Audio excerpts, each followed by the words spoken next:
আসসালামু আলাইকুম, সবাই কেমন আছেন? আশা করি সবাই ভালো আছেন। আলহামদুলিল্লাহ আমিও ভালো আছি আপনাদের দোয়ায়। আজকে যাচ্ছি নতুন একটা জায়গায়, তাই ভাবলাম যে আপনাদের সাথে ভিডিওটা শেয়ার করি।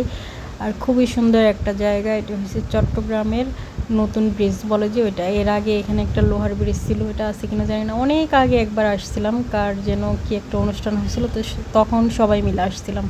তো তখন আমি চারপাশটা এত সুন্দর করে দেখতে পারিনি, তখন অনেক বেশি ভমিটিং হইতো বাসে উঠলে। আর এখন আলহামদুলিল্লাহ তেমন ভমিটিং হয় না।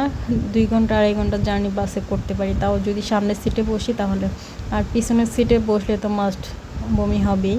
তো সামনের সিটে বসে আছি, তো এখান থেকে আমি সামনের ভিউটা দেখতে পাইতেছি। আর এই যে এখন ব্রিজের উপরে উঠে গেছে, আর চারপাশটা এত সুন্দর লাগতেছিল। আর ওই সাইডগুলোতে যদি একটু আমি জানালার পাশে বসতাম, তাহলে অনেক জাহাজ অনেক কিছু দেখা যেত। আর খালি চোখে আরও বেশি সুন্দর লাগে। সবসময় আমার ক্যামেরা এত বেশি ভালো না, এটা আমি বরাবরই বলে থাকি, কিন্তু খালি চোখে দেখতে আরও বেশি ভালো লাগতেছিল। আর আমি বাসা থেকে বের হয়েছি তখন 1:45 হবে।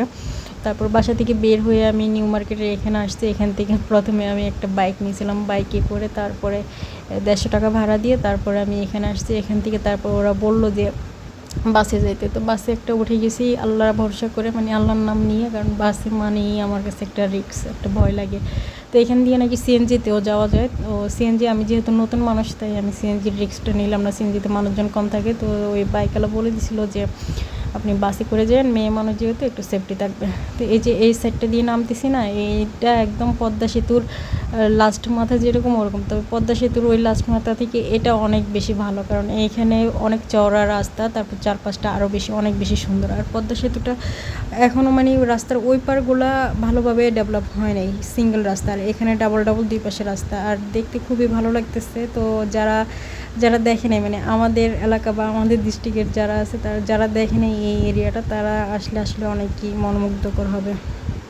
আর আমি এখানে কেমন জানি দার্শনিক দার্শনিক একটা ভাব চলে আসছে কথাবার্তার মধ্যে। তারপরে এখানে একটা বুড়া আঙ্কেল ছিল বা একটা ছেলে ছিল, উনি আবার বারবার জিজ্ঞেস করতেছে কোথায় যাবেন কোথায় যাবেন।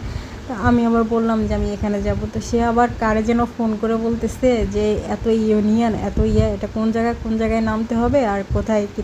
উনি যখন এত ইনফরমেশন কার থেকে নিতেছে, আমার একটু করে ভয় লেগে উঠছিল যে আমচারা নিয়ে রাখছে আঙ্কেলে।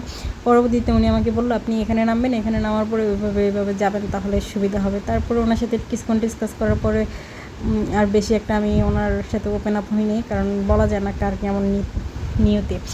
তো এদিক দিয়ে আবার এই যে মোটর বাইক যারা আছে তারা যাচ্ছে। তো দেখতেছি যে মোটর সাইকেলের আগে আমাদের বাস দ্রুত যাইতেছে। বাসে বসে বসে ভাবতেছি, একটা সময় ছিল আমি বাসের নাম নিলেও বমি করতাম। আর একবার আমার হাজব্যান্ড আমাকে কক্সবাজার নিয়ে যাওয়ার প্ল্যান করছিল, তো বাসের যেই টিকিট কাউন্টার ওইখানে যাই বমি করে দিয়েছিলাম আমি, তারপরে আর যাওয়া হয় নাই। আর দেখো আমি এখন রেলেও চড়তে পারি। আমার হাজব্যান্ড বলছে রেল রাস্তাও হইলে তখন আমাকে কক্সবাজার নিয়ে যাবে। রেল রাস্তাও হয়ে গেল, এখনও সে নিয়ে যায় নাই। তারপরে এই যে বাসে চড়া শিখে গেলাম, এখনও সে নিয়ে যায় নাই।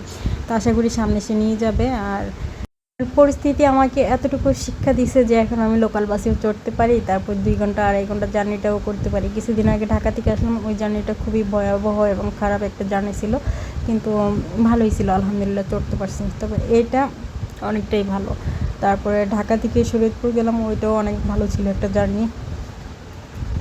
আমাকে আমার ফ্রেন্ড জিজ্ঞেস করে তোর এত সাহস কীভাবে হইলো। আসলে আমি ঘরের বড় মেয়ে, বুঝছিস, আমার দায়িত্বই অন্যরকম ছিল। বাবা চট্টগ্রামে থাকতো, টাকা পয়সা পাঠাইতো, ওগুলোও কালেক্ট করতাম আমি। বাজার ঘাট সব কিছু আমার এক হাতে সামলাইতে হইতো। তো ছোটোবেলা থেকেই বাজার টানতে টানতে এদিক ওদিক যাইতে যাইতে আমার এই সাহস বাইরে গেছে।